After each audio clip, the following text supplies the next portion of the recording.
It's Bowling for the Bahamas and Celebrity Bowling Challenge to benefit the Bahamas Disaster Relief Fund. Sunday, December 1st, 1 p.m. to 5 p.m. AMF Panorama Lanes, 1724 Genesee Street, Utica. Come have fun and enjoy a few games of bowling for a good cause. There will be prizes, food and drink specials, and some special challenges mixed in along the way. $20 per bowler or $100 per team includes 2 games and shoe rental. All proceeds go directly to the Bahamas Relief Foundation. That's Bowling for the Bahamas and Celebrity Bowling Challenge, presented by Disruption Network, Holy Pozzoli, and AMF Panorama Lanes. Sunday, December 1st, 1724 Genesee Street, Utica.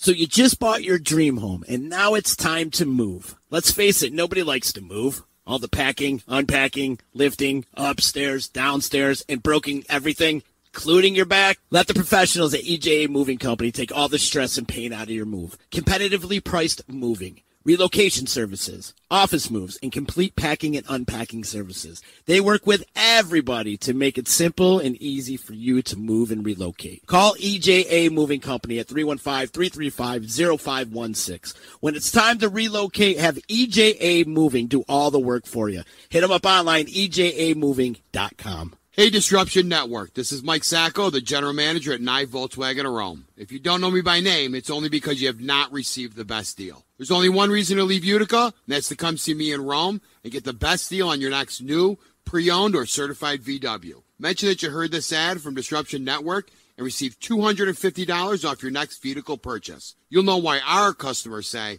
I love my Nye VW. Come see us at 5865 Rome Taberg Road in Rome, or visit us online at NyeVWofRome.com.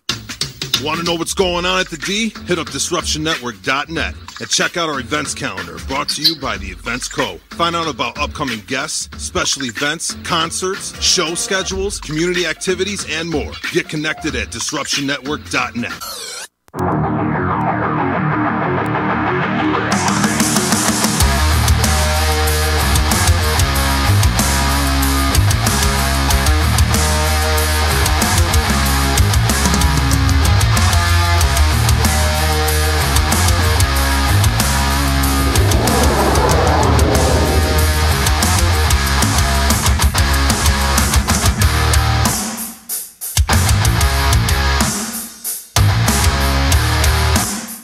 Yo, yo, yo, yo, yo. What is going on, good people? And welcome back once again to 3 and Out, brought to you by MyGarageBar.com and Disruption Network. I almost got through that seamlessly, man. Almost, yeah. I was so wired. I was like, I got it this time.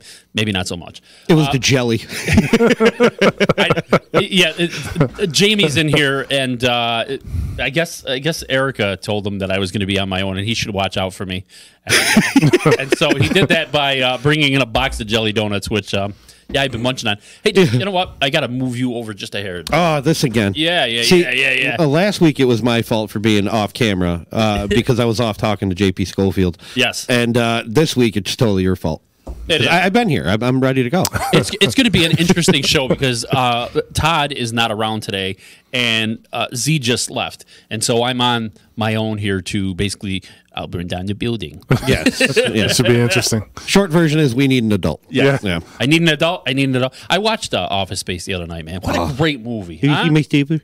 I love it. Dude. And you were the one who pointed that out to me, that you are 100% right in the movie. What was it? Get Out? Yes. Yeah. I think so. Yeah. He's the guy, the weird guy in the wheelchair. Oh yeah, he is. Yeah, that wants his eyes or something. Exactly. He's in Dodgeball too. Is he? Yeah. Oh yeah, he's in Dodgeball. He was the one with the wife in the stands. He gets really mad. Yes, the one with the goggles, right? Yeah. Uh-huh. Unreal. See, this guy has a whole movie career, and we didn't even know about it. Yes, he does. I do now. I'm going to go hunt him down, man. He's awesome. Do you know his name? Stephen Root. Yeah. Stephen Root. Right. Holy. Why are you on this show? I don't know. I got Siskel and Ebert. It's great, man. It's great. So, I'll introduce you guys. As you notice, there's an empty chair there. Wah, wah. Somebody doesn't have a clock. Does Ray remember that we're doing the show tonight? He might still be in Buffalo, swallowing his loss on that one. What did you just said? When you stumbled across it, he was what, drunk staggering around in front of the Buffalo or something? Yeah, and that's the best part because there was I think 64,000 people at that game, and despite the fact that we were conversing, and then he totally fell off the planet, I stumble into him on the way into the stadium in front of a mechanical bull. Why wouldn't you? Well, exactly. I think he was enjoying all the kids just kind of jumping on there and getting launched off of that thing. Did he go to the game by himself? No, he had a few coworkers with him. I think he said 3 other people went with him. We should really get those coworkers' numbers and call them. And Did you leave him there, or what happened? Yeah. put out an MIA for Ray. Yeah. Yeah. Anyways, we got you, Mr. Jamie Austin. Yes. And so, how was the game, man? For me, awesome. It was windy as all hell, though. Yeah. That was the only problem. But when we get out there, the weather, I think on the TV, it actually said it was like 40 or 41 or something like that. Really? Yeah, but the great part about it is the wind was like it's a steady 17 miles an hour with gusts and 35 miles an hour. So it was cold.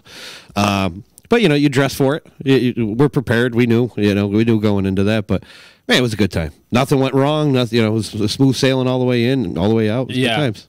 Now, I'll tell you, the last time I was out in Buffalo watching a game was, and you're going back a few years, this was when the Giants played Buffalo in that last game before they went to the Super Bowl and ended up beating the Patriots. Yeah. Remember they had that massive snowball?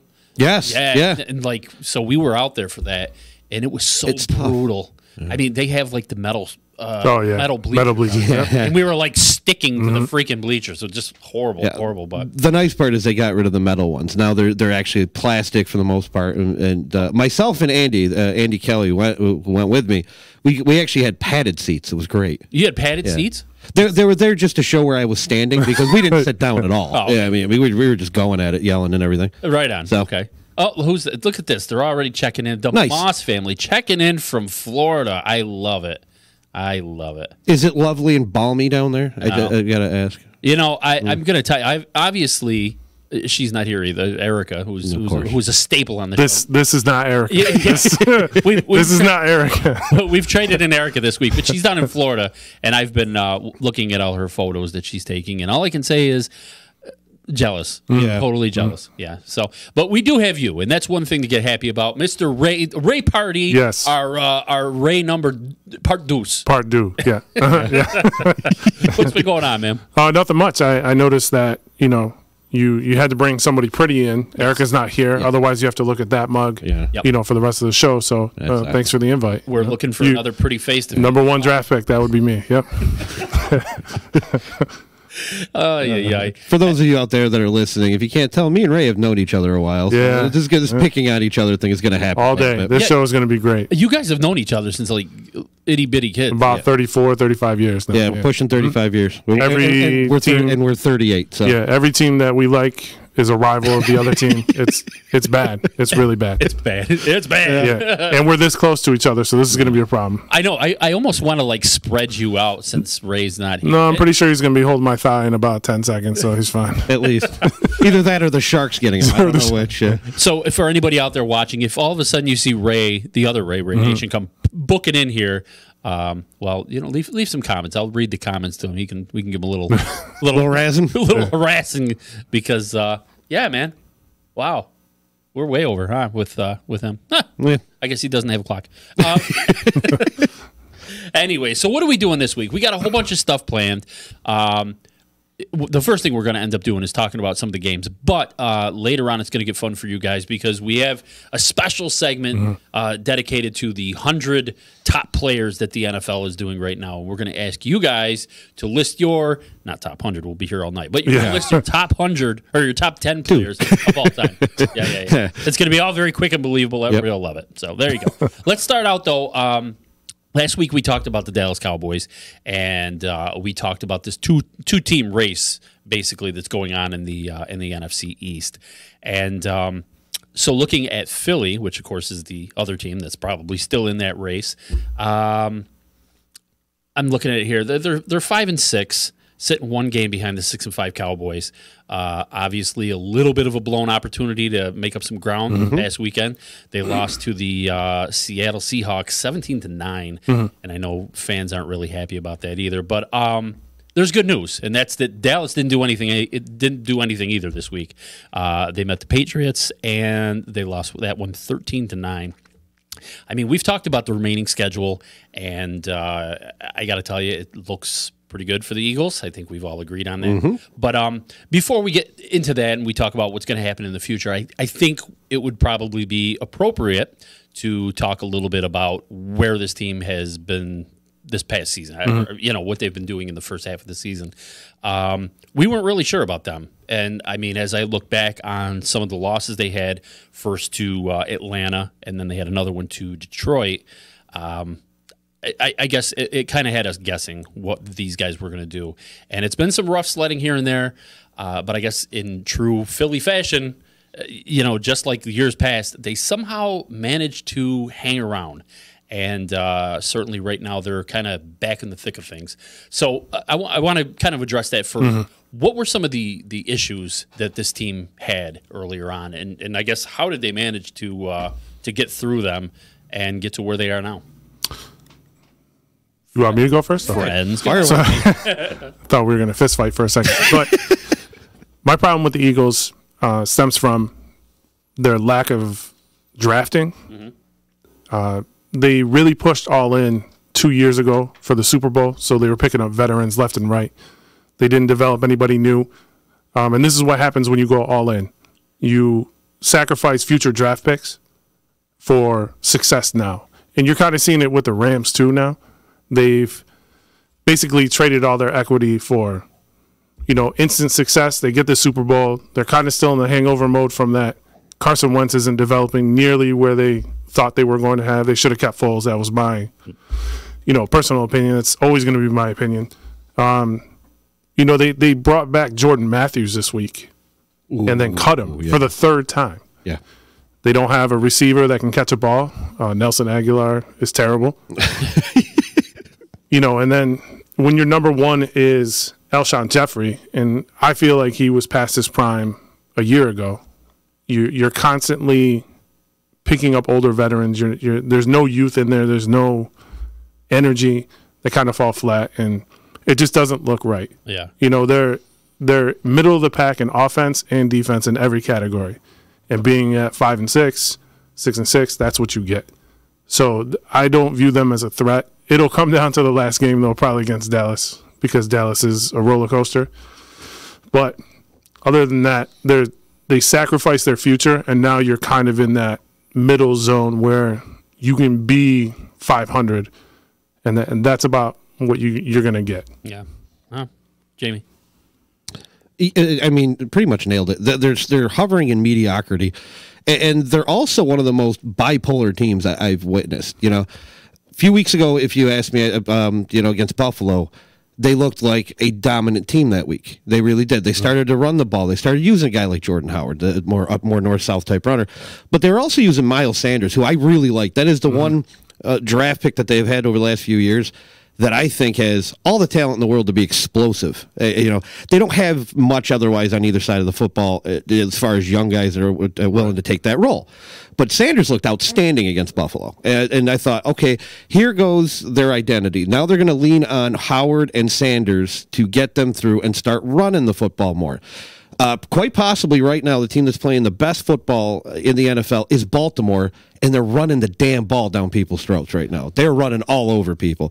This whole idea that this is a passing league is starting to fall away a little bit. Sure, you got some teams that can pull it off who have guys like Patrick Mahomes, but if you have somebody like Carson Wentz, who's not really an elite quarterback, he's going to be a guy that's going to do enough not to hurt you, but he's not going to be able to throw up 400 yards if you're down 3 scores. So lean on your running game. But when they stop doing that, you start seeing what they fall into these last few weeks.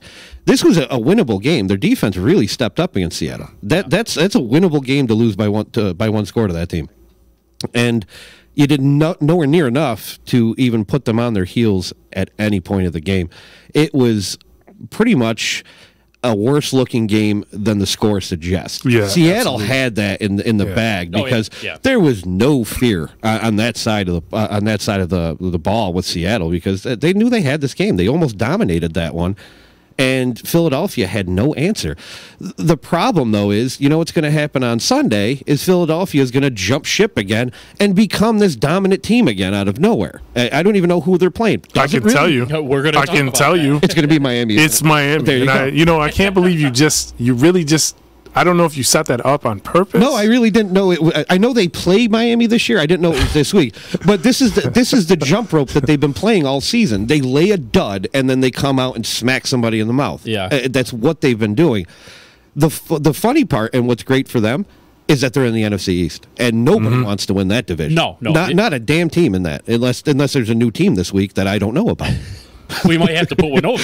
Somebody Anybody claim else. this Yeah. division. Anybody can take it. You know what? As I'm looking over here, I don't know if Ray's going to come. Why don't you guys Yeah, we'll shift just over a little? shift. Yeah, there you go. There you I'm go. going to come to you. There you go. Make it cozy. You friends, you. All right, good He stuff. set that up though, Rich. That whole. Oh, I don't know who they're playing. I have no idea. I have no idea. It's not in the cliff notes. It'll be or a anything. dominant performance. Well, let me go ahead and I'll tell you. So in the final weeks, they actually they play the Giants twice, Washington, Miami, and of course they play Dallas on the 22nd. Dallas' schedule a little bit tougher. They play Buffalo, the Bears, the Rams. They got the game with Philly, and then they end with the Redskins. But I got to tell you, I mean, and this was kind of my question. How do you, when you compare those schedules, how do you like the chances now? I think they're better, to be honest with you, than what Dallas has. And not to say that Dallas has a tougher road in any way, shape, or form. Their biggest problem right now, when looking at just Dallas, is yes, they're 6-5. They have not beaten a team with a winning record either. And they're playing a Buffalo team who hasn't done that. I get that. But this Thursday game looks a little different for that reason. It's not, I understand it's a Thanksgiving game and it's a home game, but they just played a very tight game in nasty conditions against New England, and Buffalo coasted. This could be a much tougher game than even I originally anticipated against Buffalo. So what I thought would be a win for Dallas might not be right off the bat there. This one's going to tell a lot, though, going forward, because Philadelphia's next few games, as you said, not to say that they're going to walk away with any of them. Miami has shown up for a few weeks. This past week was not a good one to gauge them by, but they played very well for a solid 4 weeks before that. I'll give them that. They actually look like they at least want to win. They're playing under Flores. I'll give them that much at least, you know. So it's not a walk away. And same going forward with the Giants. Daniel Jones is a polarizing figure himself, but he's got a little bit of ability and shown it that he can actually take over a game. Saquon Barkley, that ankle, man. Yeah, they should shut him down. Way too damn quick. They need to shut him down. I said it on this program that should have been a longer term injury, and they didn't listen to me.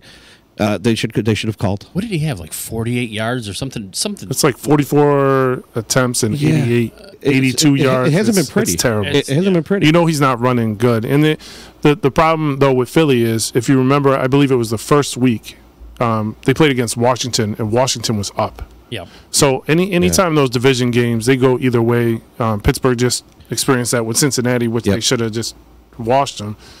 So division games are tricky. They go back and forth. You know that opponent so well that those games are tend to be closer than you would normally assume. So even the Giants game where, you know, they play them twice, you said. So you haven't faced them yet, and that's a hated rivalry. Yeah. And then, you know, you got Dallas, who has more talent than Philly, so Dallas should win that game. But as we both know, Jason Garrett kind of puts them in situations where they can't win. That's true. Yeah. It's a coin flip type of game right there. So it's from the looks of just the schedule, it's obviously the game that matters is the December 22nd game. That's the one that's going to either make or break the division for the most part. But additionally, I think both teams are setting themselves to back up into a tiebreaker. And I literally meant back into it. Yep. Neither one looks to want to step on anybody's throats. Dallas could have done it a few weeks ago, actually a little bit longer than a few weeks ago, against the Jets, and lost to the Jets when they were really struggling. And that's what they're facing right now is, you know, a team that's also bipolar. Yeah. So yeah, but Dallas is a sleeping giant, right? They have way too much talent to be where they are from a record perspective, and you would probably put more money down on Dallas and the talent they have versus Philly and the inconsistency in what you're seeing. So I agree, because at least it's a healthy running back situation with Ezekiel Elliott.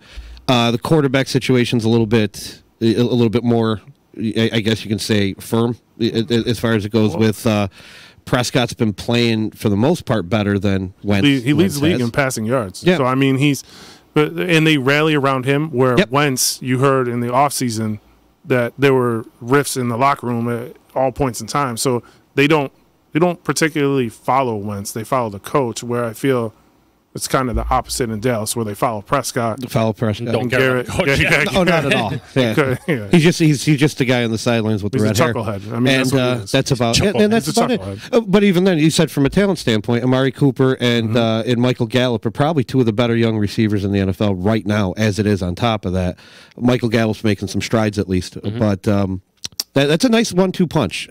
So they have the talent. They just got to get out of their own way for Dallas. So I would still think that Dallas is going to take that division, but they're doing everything in their power to keep Philadelphia around. They really are keeping Philadelphia around, and that makes the December 22nd game very scary because if it's within one game, that could be that could be nightmare for Dallas. Yeah, second place in that division is not making the playoffs. No, not a shot. It's only not a shot. one team come from that. Now, let me ask you something, because as I was kind of looking at this, you look at the roster. I mean, this is kind of the same roster that they had when they went on the championship run. Obviously, that was with Nick Foles. They don't have him anymore. But I mean, we kind of discounted them even back then. We said this. I think probably from the middle of the season, we spent most of the time on this show talking about every reason why Philly wasn't going to win the next game, and they just kept winning and winning and winning and winning. Could something like that happen again? Do you see, could this team come in and make some noise in the playoffs? I know you said no. I'm shutting them down, right? So you're talking Malcolm Jenkins 2 years ago. Yeah. You're talking. They just picked up Jay Ajayi a week ago, and 2 years ago when you had Jay Ajayi and you traded him from Miami, he was coming off his Pro Bowl year. So you're 2 years removed from that, and then you had a lot of people jump ship and leave, and it's just I'm not sold on them at all, especially where they rank from an offensive defense perspective, because they're playing the same teams as a Dallas. Yeah. And they're middle of the road, where Dallas, at least from an offense perspective, Dak Prescott's giving you top 3 offense, top 4 offense. So I'm not a believer in them at all. I don't think they're going to win. Jamie, their inconsistencies are too aggressive. That's the only problem. I understand that their biggest competition is also another inconsistent squad in Dallas, but at least with Dallas, they usually tend to right the ship pretty quickly and come out and I guess rebound is the nice way to say it. It's usually right after Thanksgiving too, which I'm fine. Right after Thanksgiving is fine. Not on Thanksgiving. That's fine. They can rebound later. Yeah. But no, they have rebounded all season pretty well from bad losses or bad play, and then the next week we're talking about Michael Gallup getting 13 catches and 2 touchdowns, 160 yards, some crazy stats. Amari Cooper just being Amari Cooper. We don't have to even say anything about him. He is what he is. And as Ray already said, Dak Prescott does lead the NFL, at least going into this week, in passing yards. So he's silently put together a more productive season. And that's the comparison. When you look at a guy like Wentz, I have seen really nothing. I've seen a lot of regression out of a guy like Wentz. That they unfortunately mortgaged the farm on this guy, right? And maybe the injuries that he's dealt with really derailed him a little bit, because he looked okay. He looked like he was on an MVP caliber season when they went to the Super Bowl and won it with Foles. And since then, he has massively regressed. He doesn't look like the same player anymore. No, he doesn't. He started out in those first few games. He was looking great, phenomenal. And then all of a sudden, it was like, whoa, what happened to this guy? Yeah, it's I don't know. Maybe it's the injuries. Maybe it's the scheme. I can't answer that. That's something that I can't say, because I don't know what's being called down there, and if he's just missing reads or if he's just not progressing the way that they hope. But that again is a team that mortgaged the farm to get this guy, and you don't want to miss. Yeah. And this is looking like I mean, when you put up that much, you want a top-notch player. You want a top 5 player within the 5 years of his contract, and he's not a top 5 player right now. So going forward as far as playoffs and what I believe in them, the inconsistencies are too glaring, and it's not that they're just inconsistent against good teams; they're inconsistent against bad teams also, and I think that's going to hurt them long term. So I'm still sticking with Dallas regardless, but Dallas will still make it interesting. Well, yeah, my thing is too, when you look at, I just want to chime in one more time on the Dallas schedule. I'm not afraid of the Bears. I'm not afraid of that quarterback situation. That thing is a dumpster fire. Trubisky, Chase Daniel, they don't scare me at all if I'm Dallas. The Rams are not the Rams. They're not from a year ago. It's funny because I was watching that game it last was night. terrible. Wow. It was bad. Terrible. I was trying to figure out are the Ravens really that good, or are the Rams just falling apart? But they're doing the Philly formula. They bet the farm on a Super Bowl run. Yeah. Mm-hmm. And then they traded all those draft picks. And then Todd Gurley, there's something either majorly Massively wrong with him, Yeah. or they forgot how to use him. And I'm going to go with option one. But they mortgaged their future for that Super Bowl run and then couldn't do it. And then they don't. So if I'm Dallas, they don't scare me either. Okay. And then Philly definitely doesn't scare me because I know if I'm Dallas, I have more talent. And like you said, from an inconsistency, it's crazy. So you guys are both going with Dallas. I hate to say it. I mean, Yeah, I've been sticking with Dallas pretty much all season. I'm not one to tap dance or jump too often, unless I see something that's massively egregious. But Ray's already nailed it. The Bears game, zero fear. But even the Rams, to a point, what the Rams have done so far, especially in the last few weeks, is if they play a good defense, look what happened. I mean, it was the same against Pittsburgh a few weeks ago. That was a good Pittsburgh defense that he played as well. So I have zero faith in what the Rams are doing right now. So something's wrong. That might be one of the worst teams in football playing right now. I hate to say it that way, especially for a team that's winning. But Dallas' schedule might set up a little bit better because the teams that they are playing are currently playing very poor, whereas Philadelphia is playing teams with nothing to lose. You have Miami, you have the Giants in there. Sure, you have the Redskins. Dwayne Haskins actually finally played pretty well. I mean, nothing great. It's but he took a win. Sure. Good for you, man. So the more that confidence builds, division games, the more it's going to be tough on Philadelphia long term. So I'm not feeling it, and that's what 4 consecutive division games is what they got. Is that correct? That's always Nuts. tough. Nuts. And the Rams game for the Cowboys is definitely going to be a revenge game, right? Because you can put it on the tape from last year's play. Yeah. And so you're going to go into that game already pissed off from last year. You don't forget games like that. So that's why the Rams wouldn't scare me if I was Dallas either. So Dallas, and I'm going to go against the trend here. I'm going to say there you go. Philly. Yeah, I think there you Philly's go. Well, we have to be a little different. A little different. Yeah, but there you go. There's our breakdown of that, and we shall see in the coming weeks what happens. Exactly. So I've got a treat for you guys today, and I'm going to try to figure this out. This is me trying to figure out the damn computer. Where's Todd? So Erica actually sent in her trivia from Florida, which is awesome. That's awesome. Yeah, I didn't even know you could do that, but she talked with Todd, and apparently that's a thing. Yeah. Who knew? I'm still back like computers. Oh, yeah. What are they all about? Who's using them? How do they do it? So I'm gonna try to get this up here, and maybe I won't figure it out, but let's see what I can do on here, and I think it does this.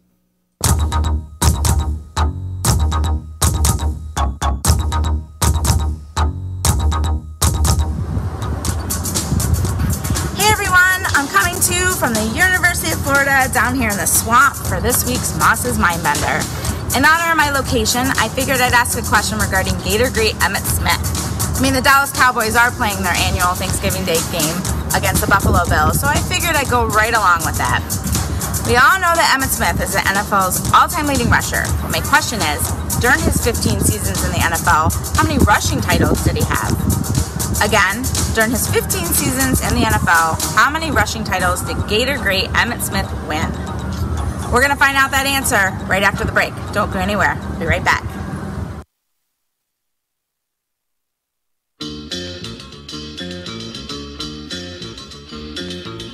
It's Bowling for the Bahamas and Celebrity Bowling Challenge to benefit the Bahamas Disaster Relief Fund. Sunday, December 1st, 1 p.m. to 5 p.m. AMF Panorama Lanes, 1724 Genesee Street, Utica. Come have fun and enjoy a few games of bowling for a good cause.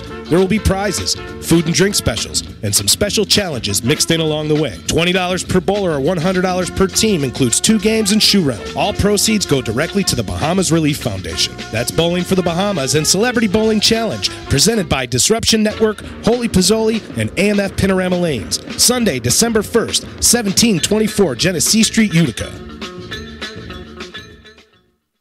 So you just bought your dream home, and now it's time to move. Let's face it, nobody likes to move. All the packing, unpacking, lifting, upstairs, downstairs, and broking everything, including your back? Let the professionals at EJA Moving Company take all the stress and pain out of your move. Competitively priced moving, relocation services, office moves, and complete packing and unpacking services. They work with everybody to make it simple and easy for you to move and relocate. Call EJA Moving Company at 315-335-0516. When it's time to relocate, have EJA Moving do all the work for you. Hit them up online, ejamoving.com. Hey, Disruption Network. This is Mike Sacco, the general manager at Nye Volkswagen of Rome. If you don't know me by name, it's only because you have not received the best deal. There's only one reason to leave Utica, and that's to come see me in Rome and get the best deal on your next new, pre-owned, or certified VW. Mention that you heard this ad from Disruption Network and receive $250 off your next vehicle purchase. You'll know why our customers say, I love my Nye VW. Come see us at 5865 Rome Taberg Road in Rome, or visit us online at nyvwofrome.com. Want to know what's going on at the D? Hit up DisruptionNetwork.net and check out our events calendar, brought to you by the Events Co. Find out about upcoming guests, special events, concerts, show schedules, community activities, and more. Get connected at DisruptionNetwork.net.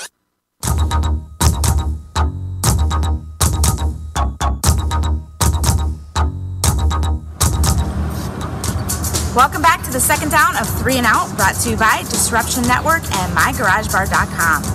I'm still hanging out down here in the swamp, but before the break, I hit you with my Moss's Mindbender. That question was, during his 15 seasons in the NFL, how many rushing titles did Gator great Emmitt Smith win? The answer is 4. Yep, Emmitt won the rushing titles 3 years in a row, 1991, 92, and 93, and then again in 95. He was beat out in 94 by Barry Sanders and Chris Warren and came in at number 3. But what a great career Emmitt Smith had, both at Florida and in the NFL. Now us Gator fans, we're all hoping that to have his son play right here in the swamp in the near future. And I'll just cross our fingers on that. So there you have it, folks. This week's Moss's Mindbender. I'll see you all next week back in the studio. Have a happy Thanksgiving. You know, I wish she was here because I would tell her what a dork she is. Colossal dork. We all know that, and that's why we love her. So You can't. Well, you. I don't know if you guys could see on the the video that's going, but she's over there. We hope his son's there. Yep. That whole family is obsessed with the Gators. I know, yeah, which is great. And for I think in Moss's sake, which she didn't say on that, she also meant, and then after his career into Pittsburgh. So, yeah. And this is a true story. She probably doesn't want me to say this on there, but I'm going to. Okay, do it. She's not here to stop. She can't stop you. She can't stop. When I first met Erica, I actually went to her house. And we walked in, and her father goes, "Let me show you the Gator room." I had never seen anybody that had a Gator room before. Yeah. And I walked in, it was an orange and blue room with all kinds of like autographs and everything on the floor or on the wall, and they had like bean bags in there with the Gators things on them. Yeah. And he handed me a beer. And he goes, "Oh, here you go. And what's your favorite team?" And I went, "Well, you know, I'm a upstate guy. I'd probably Syracuse." And he goes, "Oh," he takes the beer out of my hand. He goes, "In this house, we like the Gators." I was like, "Yeah, Gators are fine." Yeah, They great. gave me back to their Gators are wonderful. Who's their quarterback? Yeah. Bobby Boucher. Is it still that grocery guy or whatever the hell his name is? But yeah, the whole family's obsessed. So, and I can't believe she did that video from me. She went down, and that was going to be her first thing. She said, she goes, "Well," I'm like, "Did you go to Disney? Did you do this? Did you do that?" No, but I went to the swamp to record my video. Yeah, she's a dork. There's proof right there. Yeah. Anyways, she'll be back next week, or no? Will she? I don't know what she's doing. No, she's off next week. He's Double header. Are you doing right. it? Yeah. Wow, double duty. What about you, Ray? I wonder what happened to him. I hope he's okay at least. Yeah, like if he's like really in Buffalo jail or really something. He might be. Never came back. So for this down here, for our second down, we're going to do something which is a little bit different, and that is I'm going to ask you guys to play Swami. Play the Swami. Loving it. That was very dramatic, wasn't it? That was I liked it. It was realistic. So how did I word this? I sent you this message out, and I said, so each of you guys get to make 2 predictions for the upcoming playoffs or off season. It can be coach firings, hirings, players you expect to see, move, any kind of prediction, but it's got to be bold. That's the whole thing. Got to be a bold prediction, and yeah, pretty much it's on the table. So we were counting on having 6 predictions tonight, but I guess we're going to go with 4. 4, yeah. 4 bold predictions. Jamie, I'll have you give your bold prediction first. My first one, I'm going to stick to the coaching one, so we'll see if Ray follows along if he's got a coaching one as well. My coaching one, my bold prediction is that Anthony Lynn of the Los Angeles, Yes. Chargers. Wow. I almost said San Diego. Yeah, you Did you rehearse that one? Yeah, kind of. So Anthony Lynn of the Los Angeles Chargers will be fired by the end of the season, and I know their record isn't that bad. I mean, it's bad enough. Additionally, that's only going to be a second season on the job there. But my prediction goes with something else in the Charger Nation, is that I think it's going to be a colossal fire sale, very similar to what we just saw in Miami during the offseason, to get rid of a lot of the hefty contracts, a lot of the aging veterans that they don't use anymore, or don't need, I shouldn't say don't use. Try to get some draft capital, stock up a little bit, maybe in some free agent players, a little cheaper guys, and try to rebuild. And generally speaking, when you start rebuilding, you usually lose your coach too. And I think they're going to want to bring in a new coach to get a new quarterback in there as well. That's interesting. Yes, so Bold, sir. that is a bold prediction. Bold. That is too bold. That is too bold. Ray, what's your first bold prediction? So I'll stick with the coaching theme. I think, it's a long time coming. Jason Garrett is going to get fired. Yeah. He should have last week. And I think they're going to go college ranks. Now, I know that hasn't been a hot topic past couple years. They go for the flashy coordinator, flashy offensive coordinator. But I think they're going to go flashy offensive college coach. So I think they're going to sign either Lincoln Riley, who they've been flirting with from Oklahoma. He might have I think it's the 3 Heismans in a row. Yeah. Heisman winners in a row if Jalen Hurts wins. Yep. So they've been flirting with that. I know there were some reports out there. Lincoln wants that as his dream job, and Jerry's all about flashy moves. He'll definitely spend the money to get Lincoln there. I know Lincoln's one of the highest paid coaches in the college ranks. And if he doesn't get him, I think it's going to be Urban Meyer. Urban Meyer's kind of sitting out there. Ooh, yeah. To go with the Gator theme here. I think he's the type of coach also that fits that program. Definitely more of a genius than Jason Garrett from an offensive defense. If he can identify talent, he's done that every place he's gone. And I think that moves the needle for the people that are on the team as well. I don't think they listen to Jason Garrett at all. No. So if you get a Lincoln Riley in there with a new offensive system, that'll benefit. And Urban Meyer, just from a leadership standpoint, and the people who are going to respond to. I feel like when you're saying offensive genius and you're using, Jason Garrett in the same thing, you're setting the bar really, really, really well. Yeah. I mean, It doesn't take much. Kellen Moore is working, though. Kellen Moore's been great. He's got Dak Prescott leading the league. For a guy that never used to throw the ball, now he's leading the league. Yeah. It's only because Mahomes went down, but that's besides the point. But that's besides the point. But even you said Kellen Moore, there's the beauty of it too. A lot of the Dallas fans currently are clamoring for Kellen Moore to get promoted to head coach and to give the good old axe to Jason Garrett. Yeah. So there's another one. But as far as your bold prediction, I would like Lincoln Riley there better than I would Urban Meyer if it's me, because we all know Jerry Jones literally owns every part of that team. Yeah, he does. So at least with a guy like Lincoln Riley, who's hungry to get that dream job that you said, he might be a little bit more complacent. Whereas Urban Meyer is kind of a polarizing figure. And so I don't know. They might clash. So if I'm Jerry Jones, I think the Lincoln Riley one's a pretty good one. Though. Right. But I think if you get either one of those coaches, you're going to see Jerry pull back more. I think why he's so overbearing as of late is because Jason Garrett cannot get the job he's done. terrible. At least with Riley, Riley's a very good offensive mind. Very good offensive. And you have Rod Malinelli doing the defense for Dallas. Yeah, so I think that'll be fine. Yeah. Yep. I just think you need another voice, a different voice in there. Yeah. Jason Garrett is he on 8 years already? 7? It might be more, man. So it's not working out. He's been there for what seems like an eternity. And every year he's always on the hot seat. Also, not to get into a fist fight, I disagree with your Charger statement. The Los Angeles Chargers, I don't have that problem. Oh, thank you. So some of us aren't perfect, right? Right. No, I know that's why he brought me on here. So it's my thing is, I think you are only the shark. I think you are only a quarterback away. I think there's too much talent, and they draft good to great in every position. I think you're a quarterback away from that, which will go into my second prediction. Ooh. So I'm leave you on that cliffhanger, and I'm gonna let you go and make some more witty comments. No problem. So that's a to be continued. To be continued. Okay. Yeah, All right. that's the Infinity War, and I'll get to Yes. the end game. But to continue on your point, my only problem is defensively. You're absolutely right. I think they're in great shape in Los Angeles. Defensively, 2 for 2. yeah, exactly. That's impressive. It's not going to happen again. But offensively, I think there's more issues all the way around. It starts at the offensive line and pretty much spreads at that point. And so the only one that I can see really actually hanging on right now is Austin Eckler. I don't see another player staying on that offense. Well, right now. you have the problem with Melvin Gordon. You need to get rid of him. He's gotta go. You're missing Derwin James, who's amazing That's why I thought they'd on be the in great defense. shape. Yeah, Yep. they're fine on defense. Keenan Allen's still great, regardless of what you say. I would say so too, but he's also getting up there and he keeps getting hurt. No, not this year. It was 5 weeks. There's still time Is that your bold prediction for San Diego? Yeah. in the next 5 weeks. So if you focus on a quarterback and you fix that offensive line, I mean, just last year they were 11-5 and they almost won that division. Yes.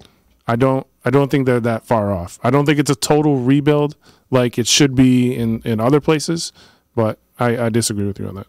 No, look, I don't think it should happen. I just think it will. That's and hence the boldness. I like Lynn though. You know? He took. I do too. I thought should. he He's did, from Buffalo. yeah, I thought he did a great you're job when he was in Buffalo as the offensive coordinator. I thought he did phenomenal there.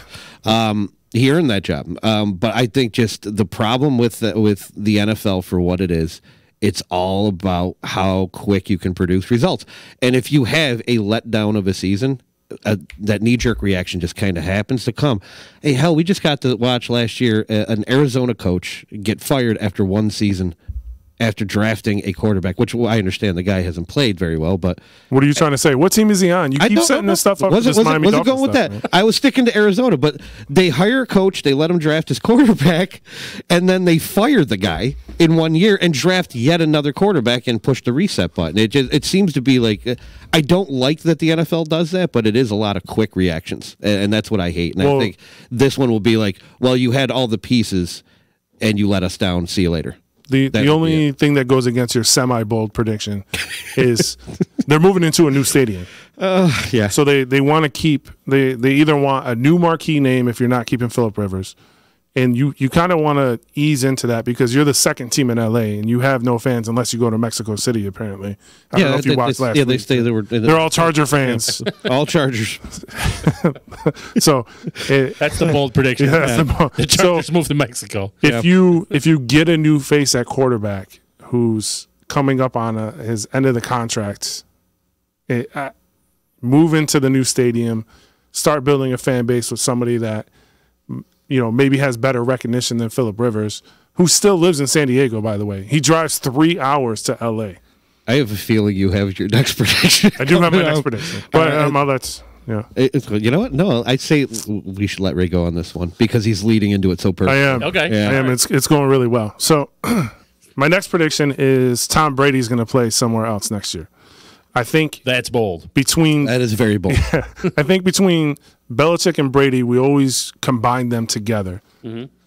At some point in time, they're going to want to decide who it really was that got all of those Super Bowls.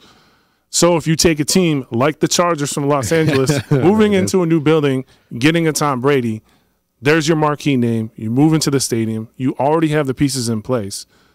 Wow, wait a minute. So you have Tom Brady not only leaving the Patriots but going to the Chargers? I have several other teams, but I'm leaning on this Charger thing. Okay. You do have Tennessee, right? True. With Vrabel, you have that connection. John Elway's always desperate for a quarterback. Always. That was a shot at Ray Nation. I literally wanted to do that. Listen, Ray, John Elway is not working out for you. So you have that. You have Tampa Bay with Bruce Arians. Yep. They have a ready-to-build offense all set to go. Jacksonville, they don't know what they're doing at all. Yeah. I would also say Indy, and here's going to be my add-on to that bold prediction. If Brady goes to Indy, Brissett goes back to New England. That would be hilarious. Wow. Starting quarterback. Yeah. Bold, sir. Bold. That's how we like them around here. Thanks. Bold. That's why you have me on 2 weeks in a row. Exactly. Because now we need more bold ones next week. See if you pull it out. Yeah, how do you follow that up? I mean, I should have. Yeah, you should have went first. I should have went first. you're gonna have to bring the damn house every week now. The Los Chargers, by the way. The Los. The Los Chargers. The Los. What's your bold? A bold prediction is going off of what I watched this past weekend in Denver, or with Denver, I should say, in Buffalo. Flacco's terrible. Let's throw that out there. I know he didn't play this weekend, and Brandon Allen is just about as god awful. That was pretty bad. I mean, that was utter dominance I got to watch. So my bold prediction is more or less on a certain player. It's Drew Lock, who's going to be possibly playing this weekend. Potentially, we'll say either next weekend or the weekend after is going to be the official starting date. But my prediction is that Drew Lock is going to do enough to win the starting job for next year and finally get John Elway off the damn hot seat. And not because John Elway's some friggin' genius. It's just the fact that he lucked into this one. Well, tell Ray that. Did. Tell Ray. By the way, yeah, John that, Ray? Ray, just so you know, John Elway got lucky that Drew Lock fell out of favor during the first early rounds of the draft and stumbled to the Denver Broncos, and you just had no other option. Just to let you know, Ray. Right, and also John Elway got lucky with Terrell Davis. We've wanted to say that for years. Yeah, that's true too. So that one's on you, buddy. Okay. Any response? No. Okay. He left me speechless, really. Yeah, good point, Ray. So my philosophy is this: if you flash back to his college years in Missouri for Drew Lock, he was coming up going into his last year of college as quite possibly the #1 overall pick. He was like a preseason favorite to be the best quarterback coming out of that draft. And then the names of the Baker Mayfields, the Josh Allens that went very high. Josh Rosen wasn't even a thought yet, and it's still not. It's still not. You're absolutely right. And Sam Darnold were actually more mid-level picks, if anything. Josh Allen was still going to be a project, but they were talking second, third rounder for him, you know. But of course, as every season kind of progresses, one player kind of steps up out of nowhere, and everybody starts salivating over him. They got that kid. What's the kid that just came out? The LSU quarterback. What's his name? Burrow. Thank you. Now he's the #1 overall pick this year. I didn't even know who the hell that was up until 3-4 weeks ago when all of it came about. The two that were coming out this year were Tua and Justin Herbert from Oregon. You got Jake Fromm too. And Jake Fromm, you're absolutely. Thank you. Yeah, and Jake Fromm. Those were like the three big names, and now you have a new guy coming up, and he's the shiny new toy. That's exactly what happened with Drew Lock. And it's not that he had a bad season at Missouri. It's just that the other prospects were a little bit tastier looking because they were new. So Drew Lock falls out of the first round, falls as far as the third round. I thought that was a terrible decision by many teams that were looking at quarterbacks to let him go that far. So I think Elway got extremely lucky. And the only downfall is that Drew Lock has been hurt most of the year, so he couldn't get his chance earlier this season. But I think that's going to do him some favors with the rest of the thing. There's nothing to play for in Denver. They're pretty much eliminated, not mathematically. And I like his game more than enough that I think he's going to impress some people, and they're not even going to look for one. I'm going to say 2 words. Yeah. Brady, Vegas. Brady, Vegas. Right, so they're moving. He's not sold on Derek Carr, right? Moving to a new stadium. What bigger marquee name in a new city that's getting a new team, new $40 billion stadium than Tom Brady to Vegas? So you added yet another team. I'm just nice, just because your bold prediction. We got 31 other teams working.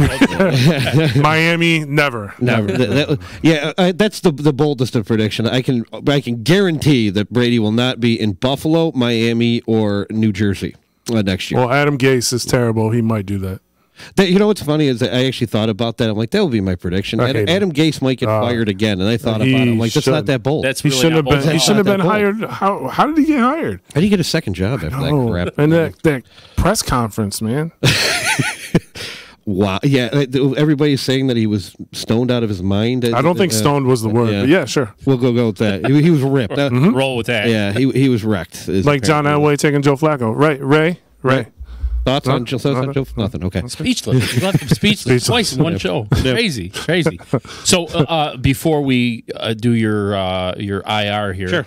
I guess I'm going to take up a little bit of time because Ray's not here, so he can't do his. That's right. You got bold predictions? I want to hear yours. I was going to give you one, and this is bold, sir. Bold. Yes. I'm going to say that the Raiders are going to win the AFC West next year. Oh, okay. I thought you meant this year. I was like, No, he's actually. listen. Gruden's drafted well. Yeah. Right? He just needs he needs to figure out what he's doing with Carr. Yeah. But he'll have another draft. He's going to have another draft. He's got a ton of picks. He does. And I'll tell you what, that team has actually kind of surprised me, man. Yep. At the beginning of the season, we were all sitting here going, "Wow, they're a dumpster fire." But look where they are, man. They're not a bad team. They're competitive, and I almost want to say that if the receiver, who we shall not mention, had actually stuck around, I don't know. They'd be better. They would. You're right. They would be better. Right. That might be that's a good one. threat. So, what else you got off the top of your head? You got to have another one. You know what? I have this idea that maybe Tom Brady is going to Miami. No, bold. You wanted bold. I like this show up until that point. That is bold. Listen, we got to go to break. We got to do your IR. Right? Yes. Yeah. So what do we got here? What do we got? I got my magical buttons over here. Yes. And, here it goes. All right.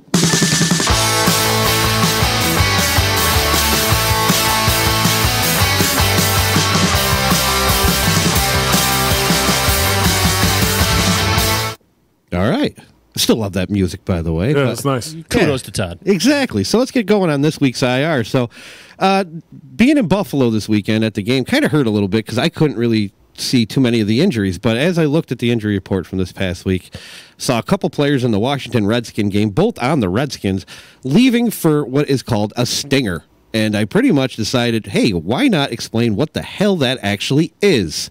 Because I'm sure most people don't. You hear a stinger, you just figure like, oh, he got hit well. And that's about it. But what actually happened is, in the case of a stinger, it's also called a burner. And the reason it's called that is because it's a nerve injury right in your neck and shoulder area that causes either electric shock type of pain all the way down your arm or a warm burning sensation. So that's why they call it a stinger or a burner.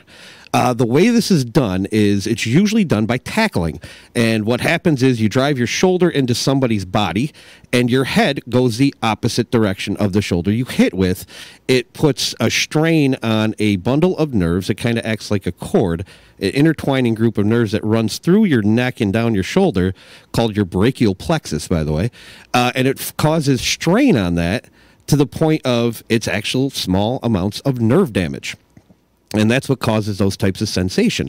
Now, the prognosis or the long-term effect even on this is generally for the next however long this injury lasts, you're going to have numbness and tingling in that entire arm. You're going to have that warm burning sensation or that shock-like symptom. The weird part about it is this could last a couple minutes. It could last an hour, or it can last a few days. It's not a long-term injury, and the body itself kind of, as long as you kind of get a little rest, will heal up fast enough that this isn't something that should keep either of these players out long-term or even past this weekend. So really the only thing that they have to do is rest it up, not get any more contact to it, and maybe take a little ibuprofen to reduce a little swelling, and that will be it. They'll be fine. But unfortunately for those guys in that game, they're usually ruled out because you don't want to risk a further injury to that area of the neck or the nerves themselves.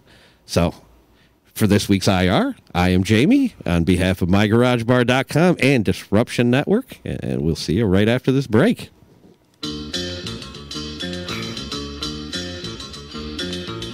It's Bowling for the Bahamas and Celebrity Bowling Challenge to benefit the Bahamas Disaster Relief Fund. Sunday, December 1st, 1 p.m. to 5 p.m. AMF Panorama Lanes, 1724 Genesee Street, Utica. Come have fun and enjoy a few games of bowling for a good cause. There will be prizes, food and drink specials, and some special challenges mixed in along the way. $20 per bowler or $100 per team includes 2 games and shoe rental. All proceeds go directly to the Bahamas Relief Foundation. That's Bowling for the Bahamas and Celebrity Bowling Challenge, presented by Disruption Network, Holy Pozzoli, and AMF Panorama Lanes. Sunday, December 1st, 1724 Genesee Street, Utica. So you just bought your dream home, and now it's time to move. Let's face it, nobody likes to move. All the packing, unpacking, lifting, upstairs, downstairs, and broking everything, including your back. Let the professionals at EJA Moving Company take all the stress and pain out of your move. Competitively priced moving. relocation services, office moves, and complete packing and unpacking services. They work with everybody to make it simple and easy for you to move and relocate. Call EJA Moving Company at 315-335-0516. When it's time to relocate, have EJA Moving do all the work for you. Hit them up online, ejamoving.com. Hey, Disruption Network. This is Mike Sacco, the general manager at Nye Volkswagen of Rome. If you don't know me by name, it's only because you have not received the best deal. There's only one reason to leave Utica, and that's to come see me in Rome and get the best deal on your next new, pre-owned, or certified VW. Mention that you heard this ad from Disruption Network and receive $250 off your next vehicle purchase. You'll know why our customers say, I love my Nye VW. Come see us at 5865 Rome Taberg Road in Rome, or visit us online at nyvwofrome.com. Want to know what's going on at the D? Hit up DisruptionNetwork.net and check out our events calendar, brought to you by the Events Co. Find out about upcoming guests, special events, concerts, show schedules, community activities, and more. Get connected at DisruptionNetwork.net. I would love to do Ray's house money right now, but I guess we're not going to do that because we're sans Ray. So Yes. yeah. But you guys listening to you guys on the other side or whatever. I'm over here playing with the computer and everything, and I just have to tell everybody that Ray over here, total friends for way too many years. Yeah. He goes, so that's your bold prediction? What, your internet don't work? I was in Buffalo, yes. It was in Buffalo, and his response was, what, it doesn't work in the Yukon? Yeah. So, They don't have Wi-Fi at that magical God. stadium. New era. look, most of the bold predictions aren't really bold anymore. Everybody else has said who's getting fired, and How we would all you know know? How would you haven't watched anything? I hate you. I passionately hate you. Well, you guys are going to amp up the hate in this Yep, segment because absolutely. we are going to talk about your top 10 players Yes. of all time, and it's kind of going with the theme going right now with the NFL releasing their top 100 players of all time. And I was watching the one with Ray Lewis the other night. And I thought, yeah, Ray Lewis. But you guys are telling me that, Jamie, what'd you say? You don't really have all like quarterbacks. That would have been Exactly. Because when you make a list of top NFL players of all time, first off, I mean, look at your options. right. But when I was thinking about it, my personal thought was when I made the list was not somebody that you can just throw these names out and everybody loves them and thinks they're wonderful. My 10 were people that I thought changed the game for the better in some way, shape, or form. So when I looked at that, I found one quarterback. That was it. Wow. I found one. So I think the way we should do this is we'll go back and forth. Yes, I think that's a good idea. Working from number 10 up to number 1. And But and for the most part, a lot of these I feel like we don't really need to explain. Right. I mean, No, we won't go crazy. Yeah. But elaborate a little and call it that. But if you get one from left field, then you're going to have to explain this one. So There's a few. Who wants to go first? older and prettier. So, I mean, youth. Well, you could do it that way. The prettier part's not actually accurate. But yeah, I'll start it off. The love that we have, and he owes me 60 chicken wings for I this do. season. Yeah. I do. Really, you're getting chicken wings? Oh yeah, we have a standing bet over Yeah. over the games that our favorite teams play against each other. So the Bills won both games against the Dolphins, so that's 20 per win. And already the Hawks beat the Spurs this year, so that's 60. So it's every team. So we've known each other 34 years, best friends. Yep. 4th of July. So every team that he likes, I like the rival. Yeah. And it just happens to work out that yeah, way. so it's 20 per victory. Yeah. So if Miami, the Hurricanes play, what is it, Hawaii this year? Yep. More chicken wings. More chicken more wings. It's usually a series between the Mariners and Athletics. Yep. Who wins overall? Otherwise, baseball's too long. Anyway, Yeah, we don't really do that one. yeah. And then the Avalanche. Yeah, for me. you'd go broke with chicken wings. Yeah. Avalanche and Capitals. Yeah, so, Avalanche. yeah, Wow, crazy. it's kind of funny how that works. Lots So- of wings. Yeah, exactly. So that was now that we're a little off the Yeah, cuff. Let's who go do you right got back. for number 10? So number 10, and I'm going to start with this one is a little off the cuff because this is the only offensive lineman that I have on the entire list. You And got yes, I offensive have an lineman. offensive lineman on the list. Wow. And that is Anthony Munoz from the Cincinnati Bengals okay. as number 10 on that one. There is quite a few that I could honestly say would belong on some of the best lists. But as far as it goes, as far as Munoz goes, the guy was a perennial Pro Bowl player in his entire career, barely missed games, and pretty much, defined what offensive linemen should do from the time he started to the time he retired, of how they should act out on and off the field, and additionally just how to be as dominant as you possibly can. And he's the best that I saw, at least of the potential candidates. So I liked Anthony Munoz for that. You're shaking your No, head. it's a safe pick, right? I would expect nothing less. So I also He don't have have the internet. up in the Yukon. Yeah, I forgot. Yeah. I also have an offensive lineman. I have Bruce Matthews from the Houston Oilers Titans. He played all 5 positions, by the way, including lawn snapper. 293 straight games. Wow. So he began his career and finished his career with the Titans/Oilers. And the only person that has more consecutive games is Brett Favre. So, it really? Yeah. Okay. And he's made the Pro Bowl at every position on the offensive line. Yeah, that's pretty special. Well, he sounds better than somebody's pick. I mean, I don't know if you can put a poll up or vote. Oh, and we're talking about safety picks here? I mean, Jesus Christ, you went with Bruce Matthews. He spawned children that are potentially like on the border. Yeah, where's Mr. Munez in Cincinnati? He's busy playing football instead of spawning kids. Right, he probably doesn't have the internet there either. So. He probably doesn't. It is Cincinnati. Yes. I love it. Love it. This is number 10. Yeah, all right. So it's going to get better. Wait till we keep going. Number 9. Number 9, the only quarterback that I have on the list I'm putting down here at 9 is Joe Montana. And Ray's shaking his head over there. But the reason I picked Joe Montana was very simple over the rest of the quarterbacks. Very simple. He changed the way the position of quarterback was played throughout the 80s. And in a time when elite Hall of Fame quarterbacks were pretty much everywhere, and that's not easy to do. Additionally, when it came down to the big moments, the clutch moments, he is perfect, and on many, not just in the game itself. Additionally, he holds the record for consecutive pass attempts without throwing an interception in the Super Bowl. So there's that. He also has the record for best QB rating in the Super Bowl as well. That's dynamic play, and of course, we remember Dwight Clark. That's all I'm going to say about that. Yeah, that's good. The catch. The catch. So to bounce off of his quarterback, I have only one quarterback as well. I hate him immensely. I can't go against what he is doing and has done. So it's Tom Brady. I hate it. I hate picking against people like Joe Montana, Dan Marino. Jim Kelly was okay, I guess, but it's more or less he holds 54 NFL records from both a playoff and regular season. I hate him. I'm going to be like the Emperor from Star Wars and point out to Jamie, look you can feel the hate swelling in him as you mentioned Tom Brady. I hate him.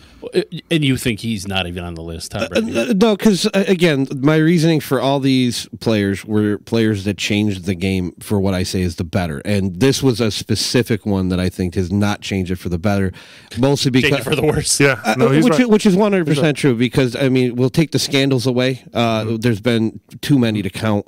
The bigger problems is there are 2 rules that were put into effect because of calls that went against him or an injury that took him out.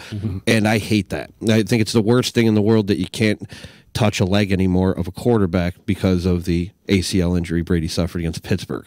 Yes, I remember the game too. It was a happy day. Ding! But I really absolutely hate that for that exact reason, that now quarterbacks are treated pretty much like ballerinas, with ballerinas with arms, and that's it. And I hate that. I think it's a terrible, terrible thing. So that's why I don't like Brady on this list. In no way, shape, or form am I ever going to defend Tom Brady. So please keep piling on. I don't care. Carry on. Yeah, I don't care. Keep going. Yeah, I don't care. Who do we have for 8?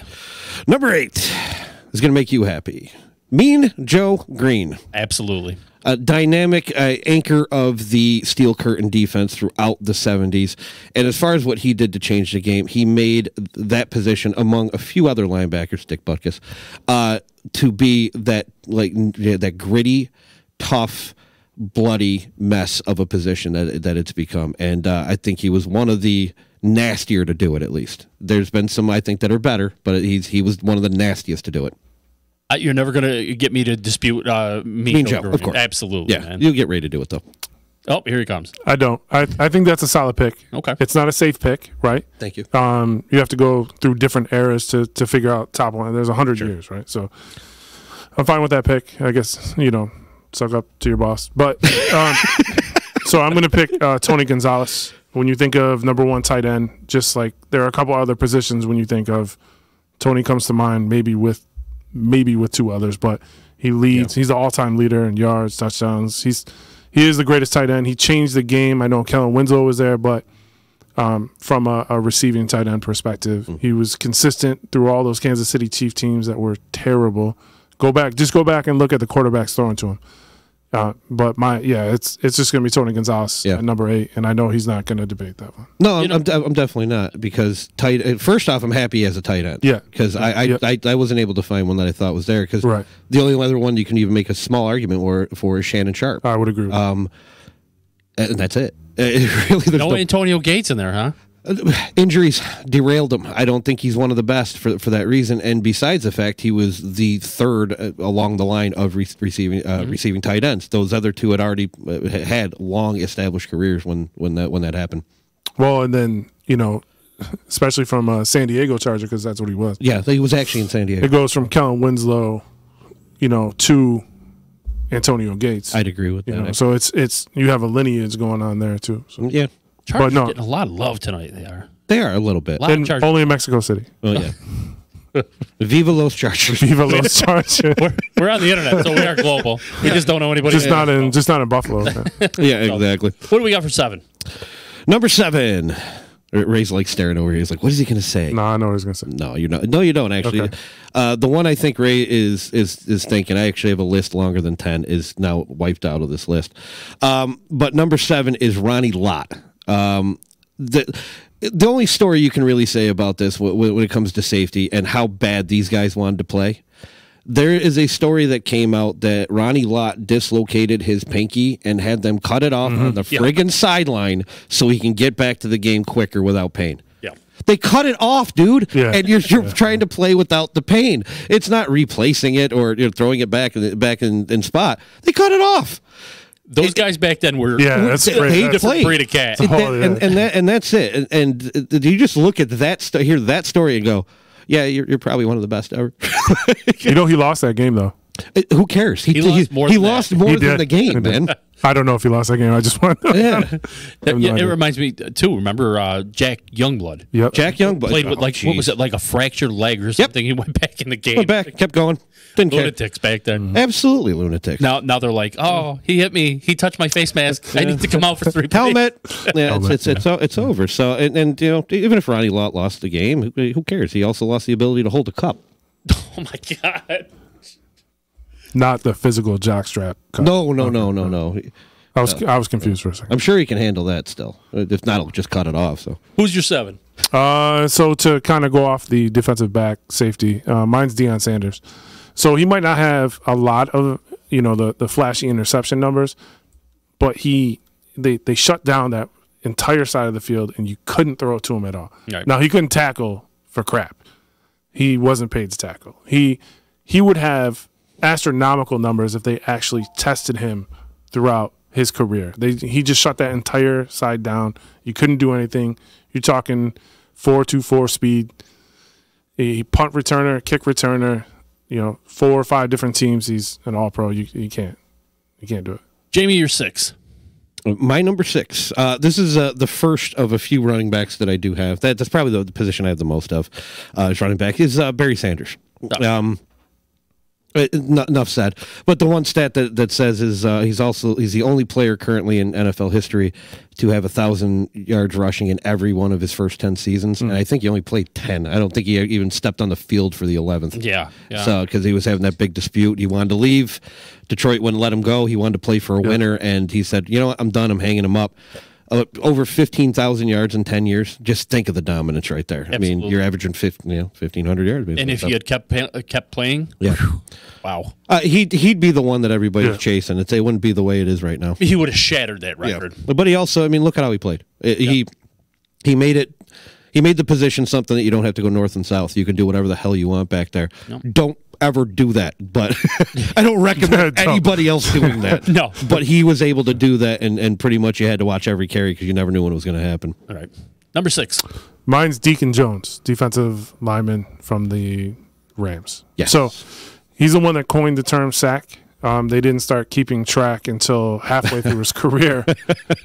Otherwise, he would have finished with 173.5, which would have put him 3 on the all-time list. He was unguardable. You couldn't stop him from coming through the line. I don't think he gets enough credit. I don't think he shows up in a lot of NFL films nearly as much as he should have. He inspired in a plethora of pass rushers. So yeah, definitely mine's Deacon Jones. Yeah, and you're right. Unless you're like one of those people that tunes into the NFL Network and watches those films, you probably you have no idea who he is. Yeah. So, Jamie, last one we're going to do for 5, and then we're going to switch, and I'm going to let Ray go. Ooh, interesting. See how like we this. mix it up on this show? It's just we're all over the place. We're just playing jazz, man. We're playing jazz. Yeah. What do you got for 5? Number 5, one of the most dynamic defensive linemen that I've ever had the privilege of watching play, which is Reggie White. Oh, both for the Eagles and the Packers. I had another lineman on here as well, but I put him more in that 10-11 category, more further down my list. But the thing with Reggie White is he's one of the first that I can remember you actually had to game plan at least 2 people for, and it still didn't work. I mean, so damn shame he passed. It's when he Such did. A young age too, really. A severely young age, but he was a force, and he kept it throughout his entire career. So. Yep. What's interesting is that's the same exact one that I had. Really? Yeah, so it's good that we're switching on this one. Yes. But what Jamie neglected to mention, probably an internet problem. Yeah, UConn, you know what I'm saying? Yeah. He was also, from what I remember, the first big free agent when he left Philly, and I can't believe they let him go. Yeah. And then he signed with lowly Green Bay. Yeah. And then won a Super Bowl with Green Bay. I believe that's Brett Favre's only one.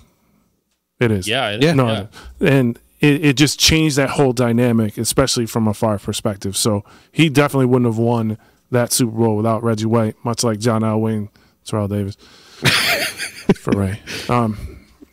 But yeah, I have the same exact one, and I have a feeling we're going to have similar ones as we go. Yeah, I think the rest of this might be pretty close. All right, so let's go with 4, and I'm going to have you do your first one, Ray. Man, this is tough. This is very tough. I know. So I have Walter Payton as number 4, Sweetness. So just from a running back perspective, I've never seen anybody run like that. Shifty, power. He can do whatever you want. Receive out of the backfield.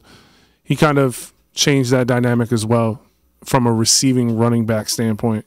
It's a shame that he didn't get a touchdown in that Super Bowl 85 Bears, but just watching him run just takes your breath away. They gave it to the fridge. They gave it to the fridge. Yeah. How do you give it to the fridge? Not that the fridge is not a nice guy. You can't give him but you got to give it to the Sweetness. He's also 3rd all-time in all-purpose yards, and that's receiving and rushing. So, all right, who we got for 4, Jamie? It's going to sound redundant. It's good old Sweetness. It's Walter Payton. Wow, look at you guys. Yeah. My big reasoning, he's one of the first running backs that I saw that took the elusiveness of Barry Sanders and made it a north-south game. Mm-hmm. So he was able to run, get the ball, get a handoff, and pretty much go straight through the pipe and still juke people in that crowd. And that was something that is massively impressive. I don't think I can name another player that's done it since, not the way that he's done it. Number 3, right? Top 3. Wow, we're getting down. I wish we had a drum we'd roll. Yeah. What do you got for 3? Top 3 is Lawrence Taylor. Okay, there you go. Kind of revolutionized the linebacker position. I know there were great linebackers before. You never had to really game plan specifically around one like Lawrence Taylor. Right. Mm-hmm. And he's one of only 2 defensive players that has won an MVP in the league out of 100 years. Yep. Sick. So, just that stat alone, you have to put him in your top 10, let alone top 5. Mm-hmm. Yep. He's not number 3 for me, though. Oh. No, he is not number 3. Number 3 for me is Jim Brown. Yeah, so Jim Brown, the reason I go with him is he's the original. He's the OG, if you will. He's the first true running back that you can say was able to take over and dominate a football game. And it paved the way a little bit for certain players, which I won't even say their names, but one that played in Buffalo.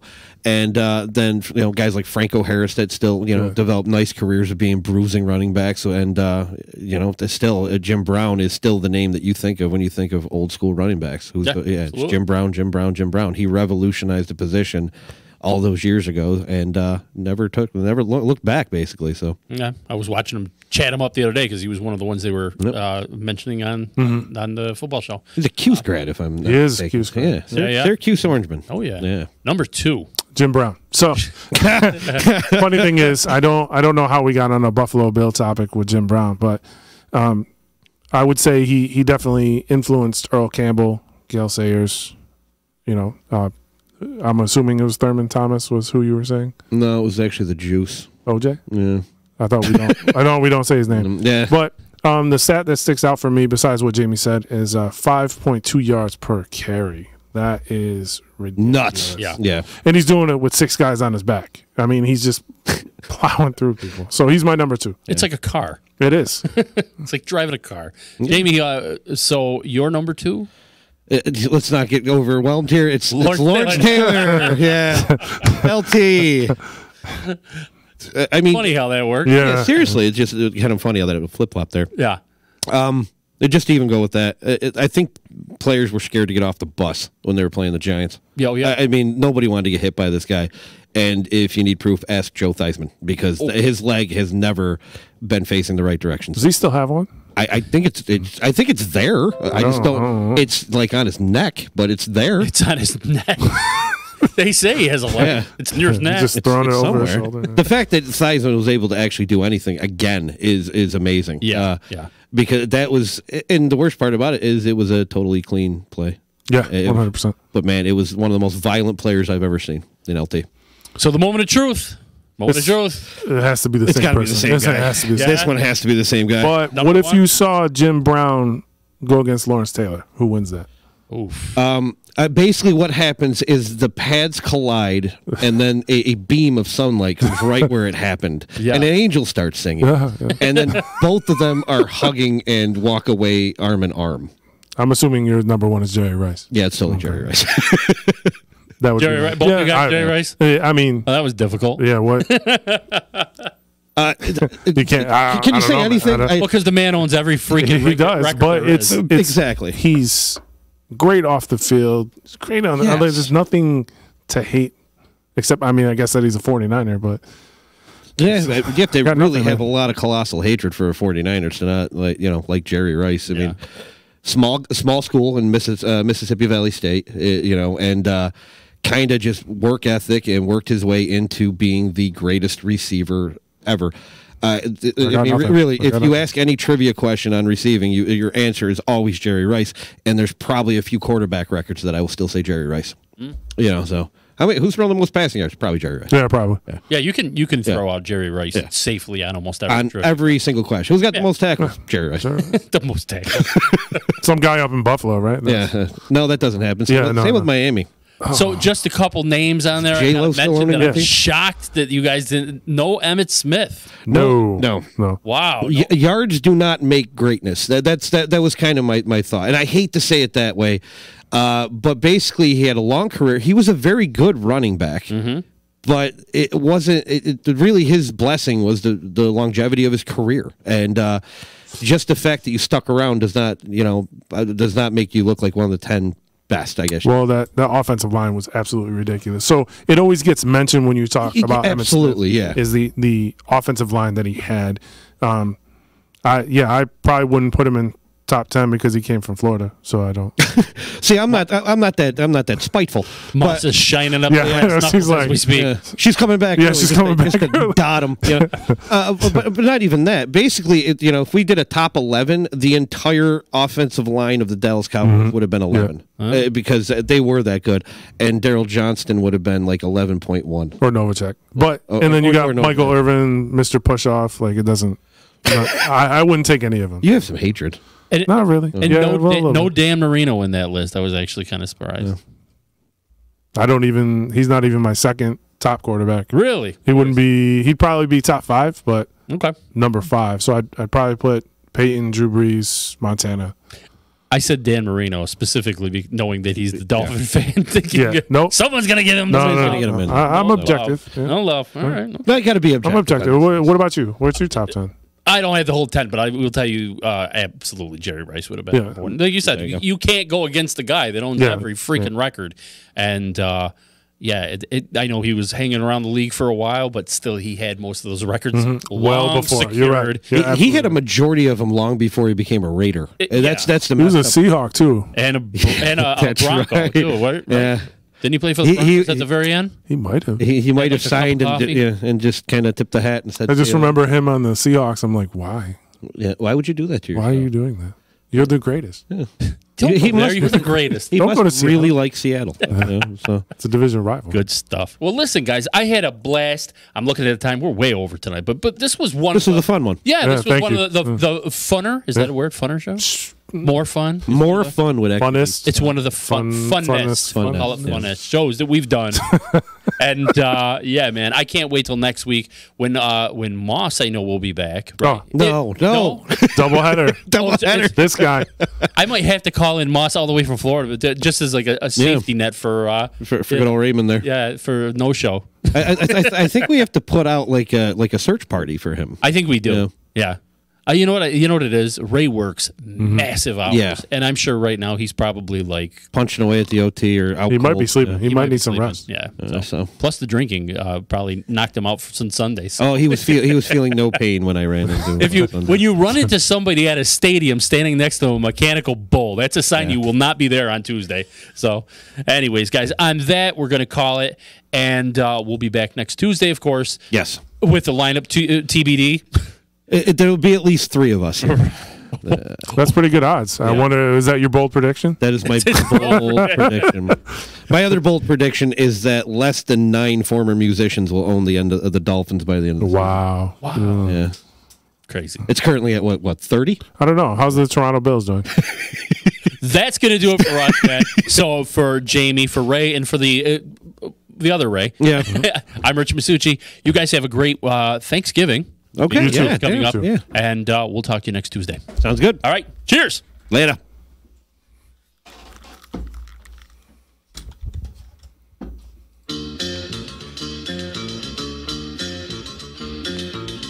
It's Bowling for the Bahamas and Celebrity Bowling Challenge to benefit the Bahamas Disaster Relief Fund. Sunday, December 1st, 1 p.m. to 5 p.m. AMF Panorama Lanes, 1724 Genesee Street, Utica. Come have fun and enjoy a few games of bowling for a good cause. There will be prizes, food and drink specials, and some special challenges mixed in along the way. $20 per bowler or $100 per team includes 2 games and shoe rental. All proceeds go directly to the Bahamas Relief Foundation. That's Bowling for the Bahamas and Celebrity Bowling Challenge, presented by Disruption Network, Holy Pozzoli, and AMF Panorama Lanes. Sunday, December 1st, 1724 Genesee Street, Utica.